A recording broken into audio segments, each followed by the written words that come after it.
Всем привет! Записываю видео, чтобы ответить на ваши вопросы. Пробую новый формат ответов. И я выписала их себе, самые такие интересные. И буду отвечать на них по мере их поступления, никак в блоке я их не объединяла и между собой не связывала. Вот. И первый вопрос, который мне показался очень интересный, это про искусственные языковые нейросети. И как я думаю, угрожают ли они работе живого переводчика или живого человека, в принципе, со знанием языков? Здесь я, может быть, немножко слишком оптимист, не знаю, но я верю, и я хочу верить в то, что нет.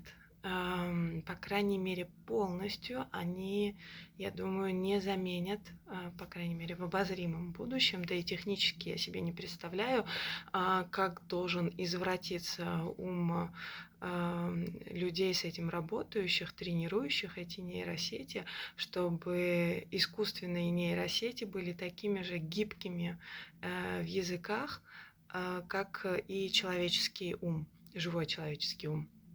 Просто дело в том, что язык это не только конкретика, это абстракция, которой нет, я думаю, что и не будет, или будет, но нас не успеет задеть, я не знаю. Но мне хочется верить в то, что касается абстрактности и где-то человеческого воображения, человеческого творчества. Например, есть же перевод художественной литературы, с которым вряд ли искусственный автоматический переводчик справится точно так же, потому что он просто-напросто не чувствует регистры, он не чувствует стиля, он не подбирает слова, то есть по крайней мере, сколько я с ним сталкивалась, да. То есть тот же, если взять Google переводчик, я уже несколько лет его довольно хвалю в плане английского языка. Английский, он прям очень прокачанный в Гугле сейчас. То есть там практически готовый текст можно получить. Но если решить сделать то же самое с французским, вы получите абрукадабру. И это французский. Французский это еще не иврит, это еще не японский. То есть я думаю, что, во-первых, не все языковые системы подчиняются тому, чтобы их можно было предугадать какими-то алгоритмами, да, электронными. Ну, во-вторых, есть сфера человеческого воображения, которая недоступна машине. И я с трудом верю, что она когда-либо будет доступна, потому что это то, что присуще именно живому уму. Это вот гибкость, абстрактность, абстрактное мышление. И даже не каждому живому уму присуще абстрактное мышление. Так что я думаю, что нет. Я думаю, что будут языки, будут, если не языки полностью, но какие-то сферы, и в особенности будут умы, которые, если будут особенно ценны, то их никто никем не будет заменять. То есть я думаю, что хороший специалист, он всегда будет в пределе. Может быть, я оптимист. Если нет, пишите в комментарии, давайте обсудим эту тему. Хотите, вынесем ее отдельно для размышления. Но пока что идем дальше. Следующий вопрос был тоже очень в яблочко. Почему вы не работаете с английским языком? Ответ прост, потому что я честный человек, такой скромный. Но почему я не работаю с английским? Во-первых, это не совсем так. Я работаю с английским языком, но я ограничиваюсь переводами, письменными переводами. Почему? Потому что английский я очень давно имею только как пользователь. То есть даже во время изучения английского я не помню такой методической или структурной проработки, то есть чтобы мне была дана такая информация, или, может, я чего-то пропустила, но английский я как никогда не понимала по полочкам. Я не могу тупо ответить на вопрос «почему?». Почему? Я вот не владею всей базой правил. Я ими владею на практике, потому что я могу поговорить, я могу написать, я могу исправить ошибку, но я не могу ее объяснить. Ну, по крайней мере, в широком каком-то аспекте. Может быть, потому что я еще никогда на практике не преподавала английский, допустим. В частности, я не берусь преподавать английский. Это первая причина, то, что я просто не понимаю его как систему и до мозга костей, как я это делаю с французским. Это первая причина. Вторая причина тоже очень важная. Это то, что у меня все-таки специальность с первым языком французским. Это немножко момент, может быть, честности перед собой. И, откровенно говоря, я не понимаю людей, которые отучиваются на французском отделении и потом работают с английским языком, а через несколько лет плачут, что они совсем забыли французский, хотя это их главная специальность. То есть я работаю с английским, я работаю, в принципе, со всеми языками, которые у меня имеются. Я никогда даже тот жалкий кусочек испанского, который я когда-то успела захватить, я даже его использовала, когда работала на переводческое бюро в Санкт-Петербурге. Так что вот, с английским я работаю с переводами и использую его для своей жизни. Могу на нем гуглить что-то, могу смотреть на нем фильмы, слушать музыку, естественно, общаться на нем. Но брать на себя ответственность преподавать кому-то английский, зная, что я не являюсь таким методичным в этом плане человеком, я не буду. Английский я с легким сердцем и совершенно без сожаления передаю. У меня были опыты, когда меня уговаривали, ну типа, ну попробуй, ну ради меня. У меня были опыты общения с английским языком, но все равно мне это не так прикольно. Я получаю откровенное удовольствие от преподавания французского, которое я могу разложить на полочке, детальки, и человек будет понимать каждую буковку в этом слове, а не просто запоминать его перевод. С английским об этом речи нет. Вот, несмотря на все, что я с ним делаю, и читаю, и классику читаю на английском, но не так. Не могу я его объяснять, и мне кажется, это самый первый повод задуматься о том, стоит ли быть преподавателем, если ты не можешь это объяснить человеку. Дать запомнить, как правило, это банальщина, это может любой человек, но вот объяснять это не могу. Вот, так что, да, третий вопрос был тоже, почему про работу тоже, и вопрос был, почему вы работаете летом. Здесь тоже есть несколько моментов. Первый момент это то, что когда ты индивидуальный предприниматель, у тебя нету отпускных, которые тебе приходят откуда-то там, просто капают на карточку. Так что отпускные, конечно, можно себе предусматривать в течение года и какой-то отпуск, но мне почему-то проще всегда оставаться в каком-то рабочем тонусе. Сейчас я работаю вообще в полсилы, если не меньше. И это идеально, потому что я не успеваю полежать там, почесать пузико, поплеваться в потолок, просто тупо без дела, да. При этом у меня продолжается и какой-то доход, да, и вместе со всем этим сами ученики, они не теряют своего рабочего настроя, потому что и, в принципе, вот этой втянутости в рабочий график, в рабочий ритм, язык – это такая вещь, что ты выпал на неделю, и все, тебе надо заново вливаться. Пускай ты не забыл весь язык, но ты начнешь ляпать что-то там, где чего не было. Появляются такие ляпы, оговорки, это неизбежный момент, и я это замечаю всегда, когда человек возвращается после каких-то каникул или перерывов. Есть такой момент в изучении языков, что малейшая остановка – это 100 шагов назад. Это правда. Это абсолютная правда. И я ненавижу всем сердцем возвращаться назад, когда у тебя был какой-то очень хорошо наработанный уровень, и спустя 2 месяца ты возвращаешься, ты понимаешь, что надо вспоминать, поднимать наиболее простейшие вещи, и на это тратится время, которое могло бы тратиться на то, чтобы продвигаться вперед и сделать прогресс на 10 уроков вперед, а не на 10 уроков назад, грубо говоря. То есть это тормоз, и это тормоз для языковых навыков, и для рабочего состояния. То есть мне круто, когда люди продолжают хоть как-то минимально все равно, то есть несмотря на то, что это заставляет меня работать летом, с другой стороны, я не человек, который моржиком может валяться на диване, ничего не делать и от этого кайфовать и ждать этого. То есть даже если я куда-то путешествую, это такие путешествия, где ты шляешься весь день, пока ты не убил все ноги и под ночь заваливаешься домой. Вот, поэтому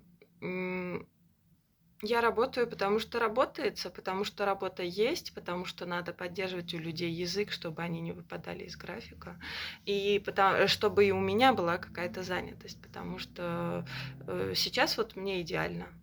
То есть у меня там 4 урока, может быть, в день. Это половина моей нормальной нагрузки, даже меньше половины по каким-то дням. Собственно, вот валяться не приходится, и это прекрасно. Но в то же время я успеваю отдышаться, погулять, подышать, покататься куда-нибудь. В общем, все идеально, как надо. Следующий вопрос – это, из того, что прямо наполнено смыслом, почему вы не работаете в школе?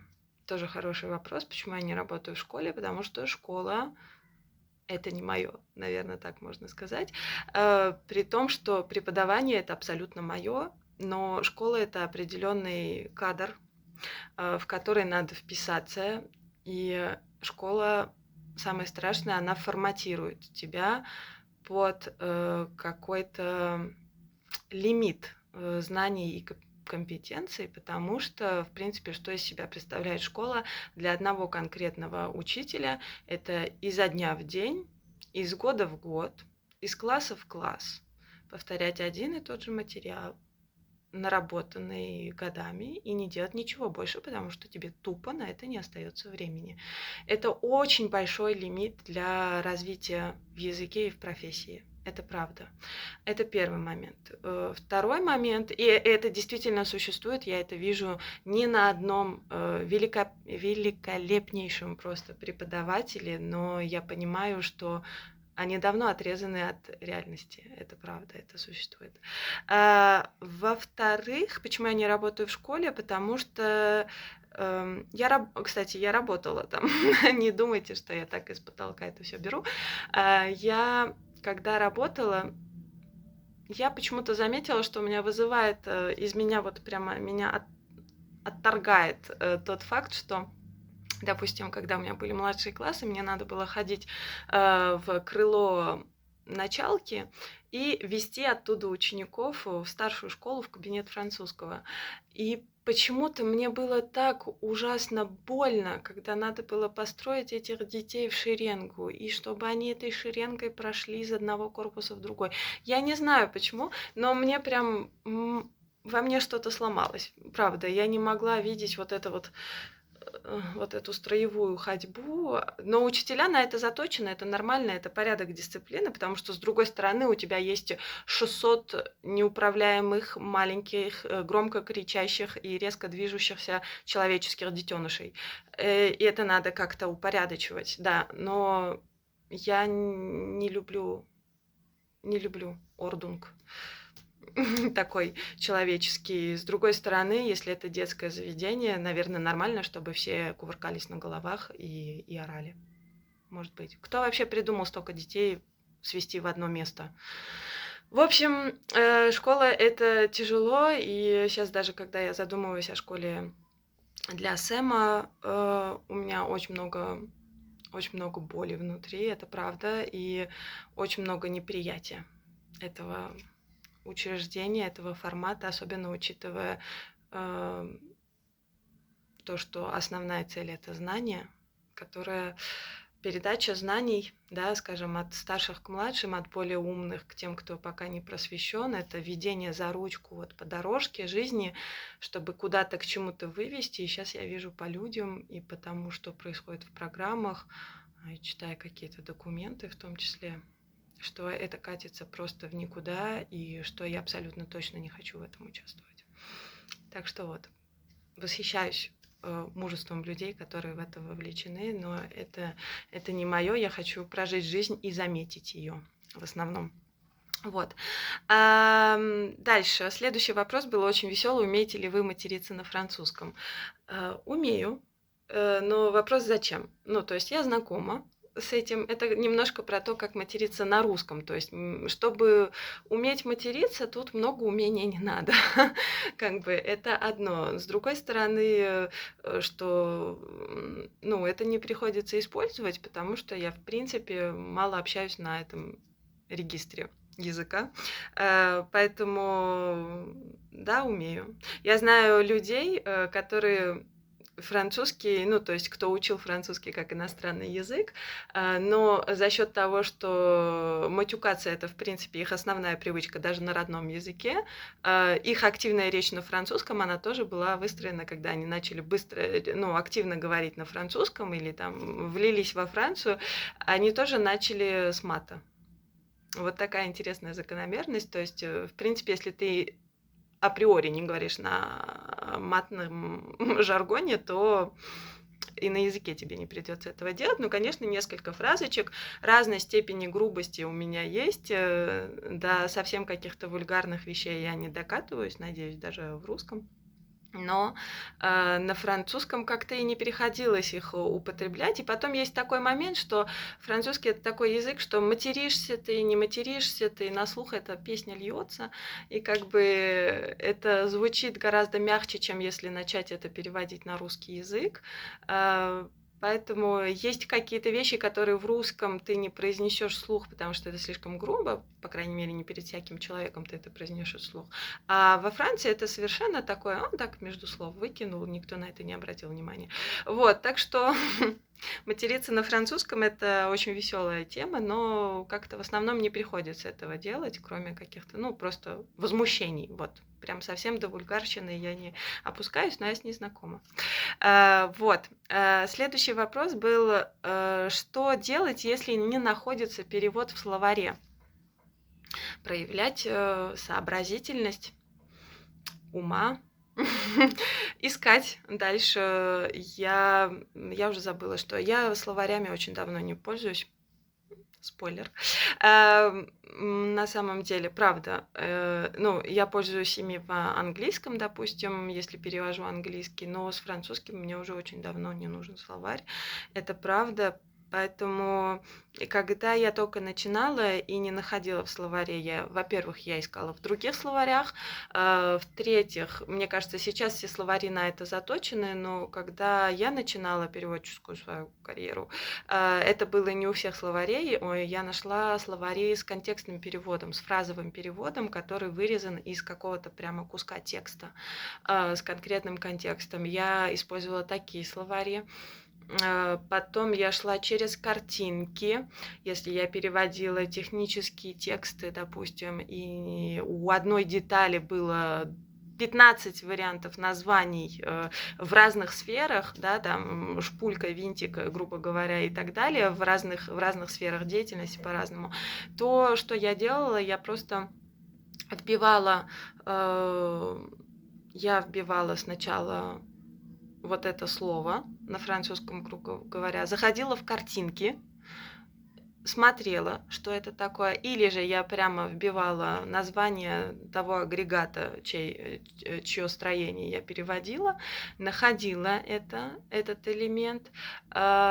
Потом я вбивала название этого же агрегата уже на русском, и смотрела его строение, тоже чертеж, и просто сопоставляла, выносила соответствие тех же самых деталей на русском и французском. Это было так. Потом то, что я вывела уже из вот этих соответствий, я заходила в Google France, именно в французском гугле, я забивала то, что я напереводила, я забивала какой-то коллокацией, я проверяла, существует ли она в языке, и если да, еще надо проверить, в каких ситуациях оно используется, подходит ли сюда. И вот как-то таким образом через, вот, в общем, через картинки, через коллокации, через контекстные переводы, через словотворчество тоже. То есть я предполагала переводы и просто забивала их, выверяла, гуглила.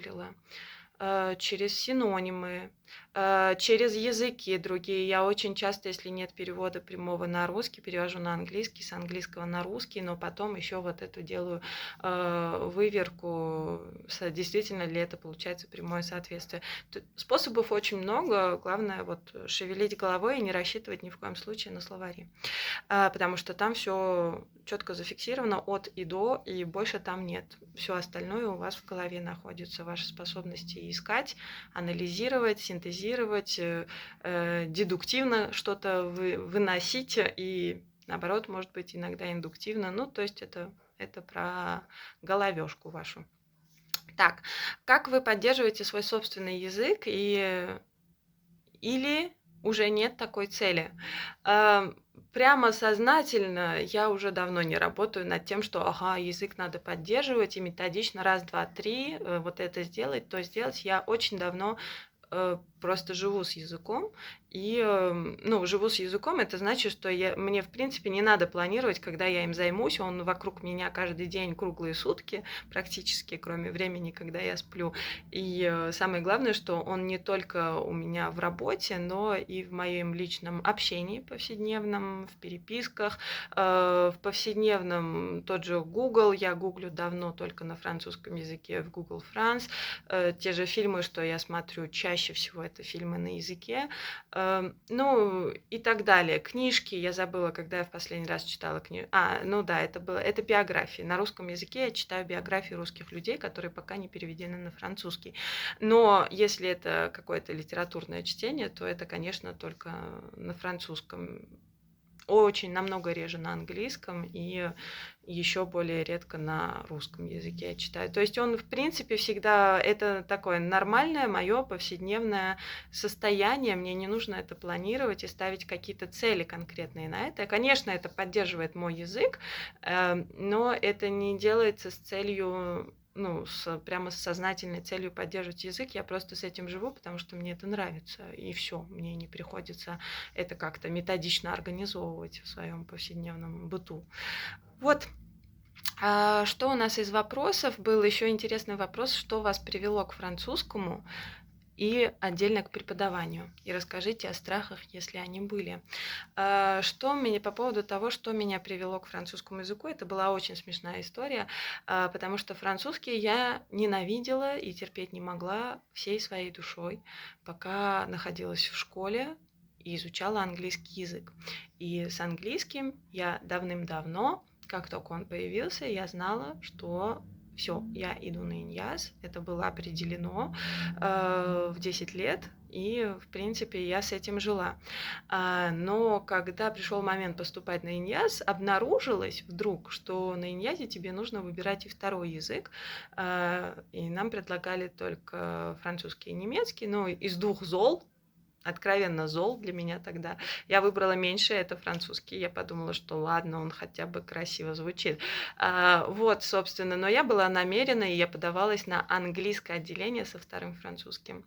Пока однажды, это уже было 4 августа, я помню, это был последний день заключения договора с университетом, и у нас уже был подписанный договор на английское отделение, я это точно помню. И мы напали на Дениса Владимировича Матвеенкова, сейчас это проректор по внеучебке, а тогда это был декан факультета иностранных языков и выпускник французской кафедры. И вот он меня завербовал на французское отделение с тем, что это 2 тех же самых языка, только у нас есть бюджет, и плюс еще один язык вы выучите более основательно, потому что английский вы уже учили в школе, да, он будет на лучшем уровне и так, а французский заодно вы более солидно выучите, а не как второй иностранный.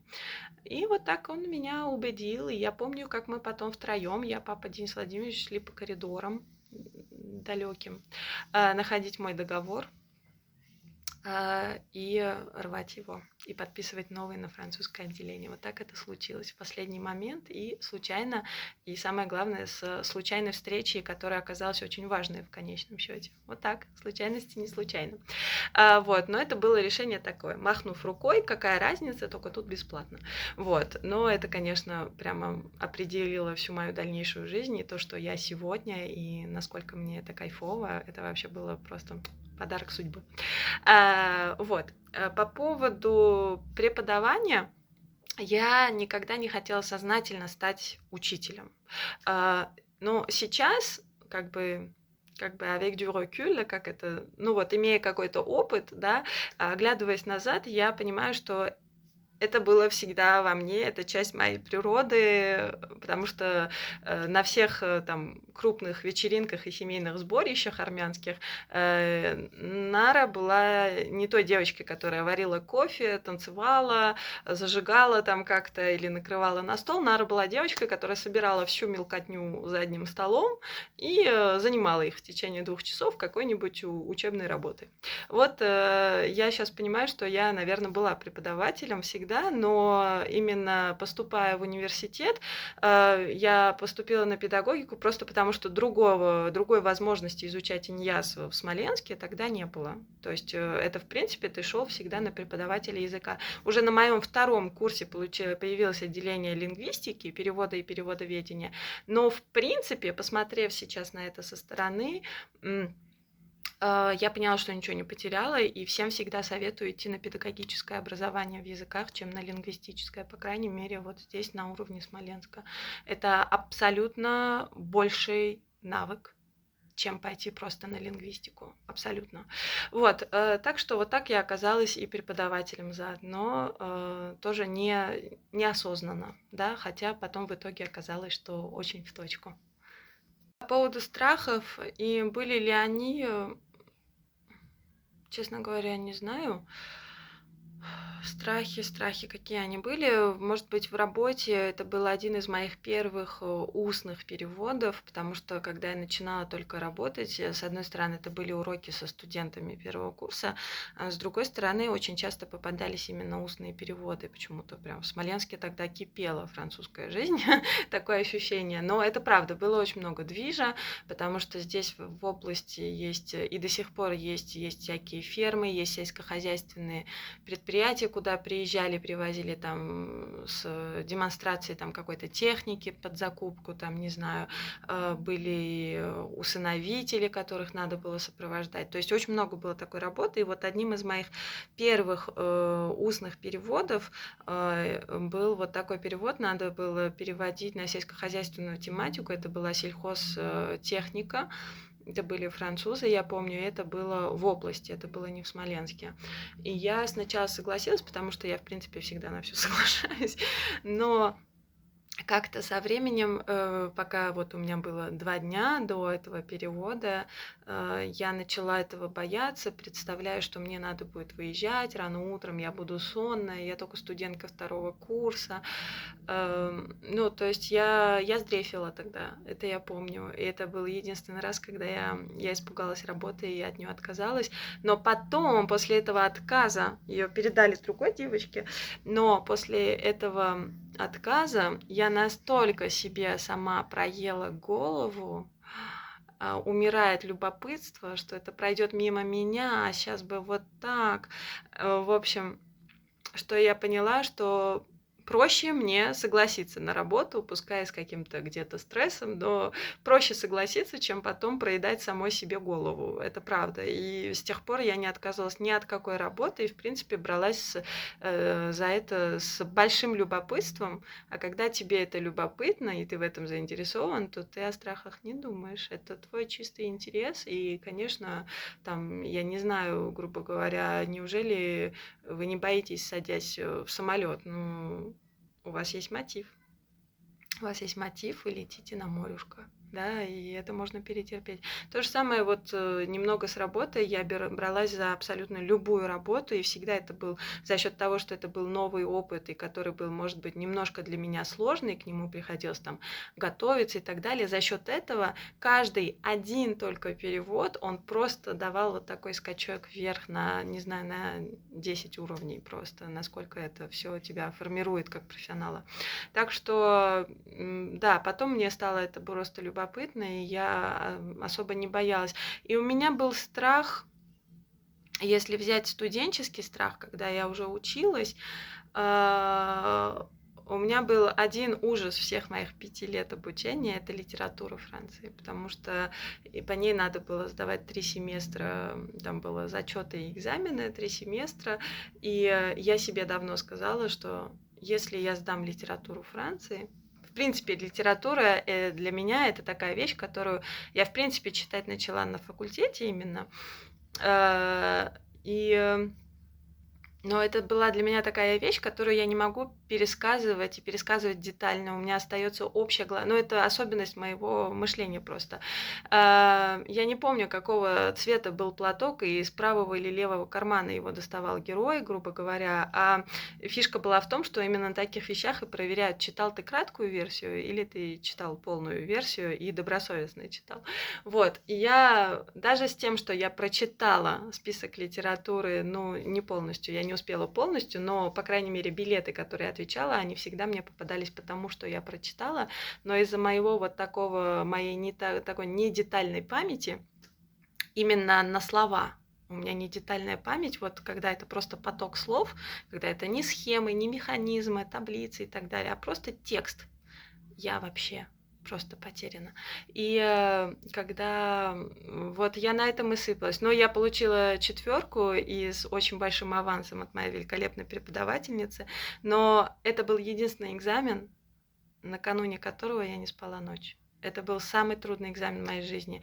Ни теория языковая на французском языке, ничего, ни один экзамен я не сдавала с таким стрессом, как литературу, потому что я знала, что я могу на 2 запросто, просто не прикладывая усилий, я просто могла пойти на пересдачу, потому что я не умею пересказывать. Я могу вам рассказать основной сюжет, вот просто. Но это можно рассказывать и не прочитав, в принципе. Так что вот, и я, получив 4, я вышла, это была зима 4 курса, середина 4 курса, то есть еще 1,5 года учиться, но я тогда выдохнула, и я сказала, все, свой диплом я получу. То есть самый крупный и самый ужасный этап пройден. Все, это я сдала, выдохнула, сложнее этого, дальше ничего. Даже ГОСы с моим экзаменом по литературе не сравнятся. По части именно стресса для меня, вот, и огромная благодарность прекрасной Ольге Ивановне Савалюк, которая мне просто спросила на экзамене: «Наира, это вы сейчас так тупите?» И я сказала «да», и она мне поставила 4, но это был большой аванс. Вот, так что вот такая история. То есть это был мой такой страх и ужас всего моего студенчества. И самое прикольное, что этот вопрос мне задает человек, который замечательный, который филолог. Вот, Эльвина, мои вам приветы и все мое восхищение к вам, как к человеку, который страстно читает, и может в этом ориентироваться. Так что вот, и на этом все с вопросами на этот раз. Вот, если у вас есть комментарии, еще какие-то вопросы, пожалуйста, оставляйте их. Давайте мы будем это дело обсуждать, и, возможно, какие-то темы станут отдельные темой для поста, для публикации. Ну, а пока что салют. Всем пока-пока.